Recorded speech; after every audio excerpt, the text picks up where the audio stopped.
இப்போது பொன்னியின் செல்வனுடைய முதல் பாகத்தினுடைய கிளைமேக்ஸில் அந்த பெரிய ஷிப்பு நீங்கள் பில்ட் பண்ணுறீங்க. தோட்டாதரணி அவர்கள்கிட்ட அவருக்குன்னு ஒரு ஓவரால் பட்ஜெட் இனிஷியலாக ஃபிக்ஸ் பண்ணி லாக் பண்ணியிருப்பீங்க இல்லையா?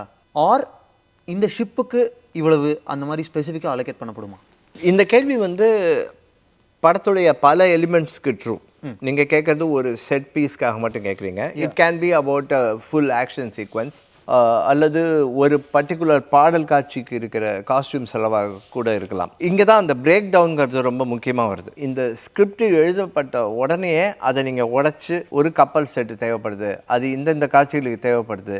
ஸோ படத்தில் கிட்டத்தட்ட அரை மணி நேரம் மிக முக்கியமான ஒரு எலிமெண்ட்டாக இது இருக்குது அப்படிங்கிறத புரிஞ்சுக்கிட்டு அதுக்கு முதல்ல ஒரு பட்ஜெட் அலாட் பண்ணியாச்சு. ஓவரால் படத்துடைய பட்ஜெட் ஆர்ட் டிபார்ட்மெண்ட் குத்துமதிப்பாக இவ்வளவுன்னு சொல்லாமல் பில்டிங் அப் பில்டிங் டவுனுங்கிற மாதிரி இப்போ இந்த படத்துக்கு நான் 50 ரூபா நான் ஆர்ட் டிபார்ட்மெண்ட்டுக்கு ஒதுக்குறேன், அதில் 5 ரூபாய் இதுக்கு 10 ரூபாயில் இதுக்குன்னு சொல்கிறது ஒரு வகை. இன்னொன்று, கீழேந்து ஒவ்வொரு செங்கலாக போகிற மாதிரி, ஓகே இந்த வீடுக்கு இவ்வளோ ஆகுமா, சரி எடுத்து வச்சுக்கோ, இந்த தெருவுக்கு இவ்வளோ ஆகுமா வச்சுக்கோ, இந்த கப்பலுக்கு இவ்வளோ ஆகுமா, இது கூட்டி போட்டால் எவ்வளோ வருது, அது கிட்டத்தட்ட மீட் ஆகுதா நம்ம எதிர்பார்க்குற நம்பரை அப்படின்னு அப்ரோச் பண்ணி we were trying to match the overall budget all the time. So ஒவ்வொரு செட் எலிமெண்ட்டுக்கும் ஆல்ரெடி ஒரு பட்ஜெட் இருந்தது. அதை நாங்கள் சார்கிட்ட டிஸ்கஸ் பண்ணியிருக்கோம். ஒரு சில சமயங்களில் தரணி சார் எனக்கு பட்ஜெட் சொல்லாத, இதை நான் பிளான் பண்ணுறேன், நீ உனக்கு வேணுங்கிற மாதிரி அட்ஜஸ்ட் பண்ணிக்கோ, அதை பேசிக்கோ, பட் ஐ வாண்ட் திஸ் அப்படின்னு இன்சிஸ்ட் பண்ணுவார். ஒரு சில சமயங்களில் அவரே டிசைன் போட்டு இது உனக்கு பட்ஜெட் எவ்வளோ ஆகும், அவ்வளோ வேண்டாம் நான் மாற்றிக்கிறேன் அப்படிம்பாரு. So it's a give and take all the time. Tharani அவர்கள் ஃபுல்லாக பில்ட் பண்ணுறதுக்கு முன்னாடி டிசைன்ஸ் லெவல்லே நம்ம அந்த டிஸ்கஷன்லாம் அவரும் சாரும் பல வாரங்கள் பேசி அதுக்காக ஒரு முடிவெடுத்து, அதுக்காக ஒளிப்பதிவாளர் எப்படிலாம் லைட்டிங் பண்ணணுன்னு பேசி முடிவெடுத்த பிறகு என் கைக்கு வரும். ஓகே, நம்ம ஏன் இந்த கிளைமேக்ஸ் காட்சியை பற்றி பேசணும்னு நினச்சேன்னா, இதில் ப்ரொடக்ஷன் டிசைனரோட ஒர்க் இருக்குது, உங்களுடைய ஒர்க் இருக்குது, எல்லாமே ஓகே, பட் விஎஃப்எக்ஸும் இன்வால்வ் ஆகிருக்கு. எஸ் இல்லையா? ஸோ டெக்னாலஜி பார்ட்டுக்கு அப்படியே நம்ம ஷிஃப்ட் ஆகும். பொன்னியின் செல்வனுடைய கிளைமேக்ஸ் பொறுத்த வரைக்கும் எவ்வளவு நம்மளால் ரியலாக எடுக்க முடிஞ்சது, எவ்வளவு என்ஹான்ஸ் பண்ணப்பட்டுச்சு? எனக்கு அந்த பர்சன்டேஜ் கணக்காக சொல்ல தெரில. பட் எந்த ஃபிலாசபியில் டைரக்டர் அதை அப்ரோச் பண்ணாருன்னு என்னால் சொல்ல முடியும். எதெல்லாம் ரியலாக பண்ண முடியுமோ ரியலாக தான் பண்ண விரும்புவார் அவர். அரங்க வடிவமைப்பாக இருக்கலாம், அல்லது அங்கே சேர வேண்டிய மக்கள் கூட்டமாக இருக்கலாம், அல்லது ஒரு குறிப்பிட்ட சண்டை மூவாக இருக்கலாம். எதெல்லாம் எவ்வளோக்கு எவ்வளோ ரியலாக பண்ண முடியுமோ அதை ரியலாக பண்ணிடணுன்னு தான் அவர் பார்ப்பார்.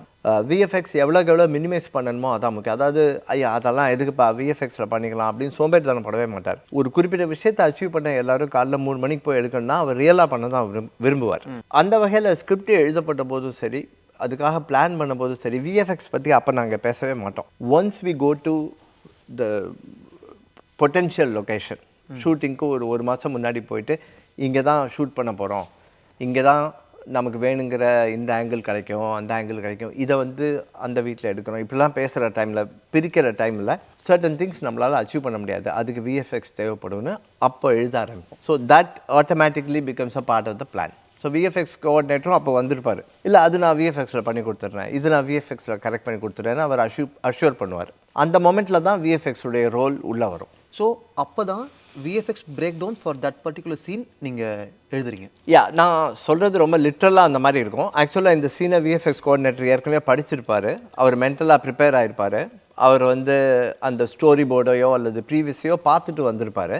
அதில் எவ்வளோ விஎஃப்எக்ஸ் பண்ண போகிறோம், எவ்வளோ ரியல் பண்ண போகிறோன்னு பிரிச்சுக்குவோம் பிளானிங் ஸ்டேஜில். விஎஃப்எக்ஸ் டிபார்ட்மெண்ட் கூட நீங்கள் கோஆர்டினேட் பண்ணது அண்ட் டெக்னிக்கல் டீட்டெயில்ஸ் நமக்கு தெரியறது, நாம் அப்கிரேட் ஆகிக்கிறது, இப்போ இருக்கக்கூடிய டெக்னாலஜியாக இருக்கலாம், இல்லை அதுக்கான ப்ராப்பர் கம்யூனிகேஷனாக இருக்கலாம், அந்த பார்ட் பற்றி சொல்லுங்கள்.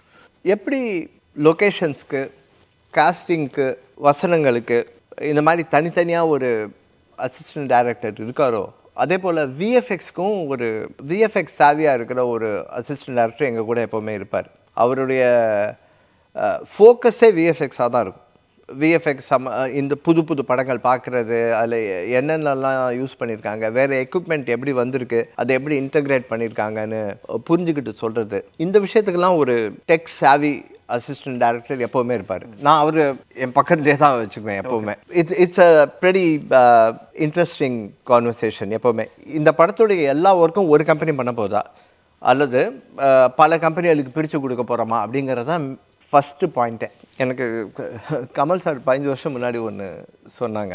நான் அப்போ கொஞ்சம் ஓவர் வெயிட்டாக இருந்தேன், ஷூ போடாமல் இருப்பேன். அவர் நீங்கள் ஏன் ஷூ போடலன்னு தெரியுமா, ஏன்னா குனிஞ்சா லேஸ் கட்ட முடியாதுங்கிறதுக்காக நீங்களே செருப்பு போட ஆரம்பிச்சிட்டீங்க ஜாஸ்தி அப்படின்னாரு. அதே வாரம் தான் நான் வந்து ஒரு உடி ஆலனோட இன்டர்வியூ படித்தேன்.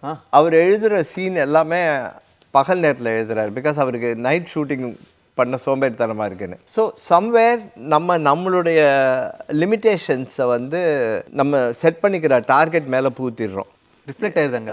அது நம்மளை அறியாமல் வந்துடுது. I found it funny what Kamal sir said, but there is truth in it. Obviously VFX ஹவுசஸ்க்கு அந்த ப்ராப்ளம் வரலாம்.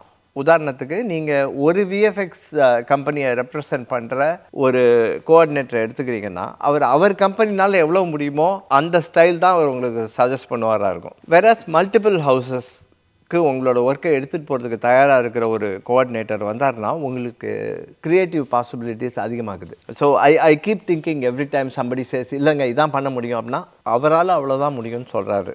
ஸோ அதை எப்படி பெருசு பண்ணுறது? அவர் ஷூ போட மாட்டேங்கிறாரு, அவரை போட வைக்கணும். ஸோ அல்லது you know what I mean, I don't வேற யாராவது ஷூ போடுற ஆளு ஷூ போடுற ஆளை படிக்கணும். நானும் இது வேணும் வேணான்னு நான் சொல்லும்பொழுது என்னன்னே கேட்டுக்கிறேன். என்னுடைய சோம்பேறித்தனத்தினாலேயோ என்னுடைய அறியாமையினாலேயோ நான் இந்த படத்துடைய ஸ்கோப்பை குறைக்கிறேனா, நான் இதை கர்டைல் பண்ணுறேனா, பண்ணக்கூடாதுன்னு எனக்கு நான் சொல்லிக்கிறேன்.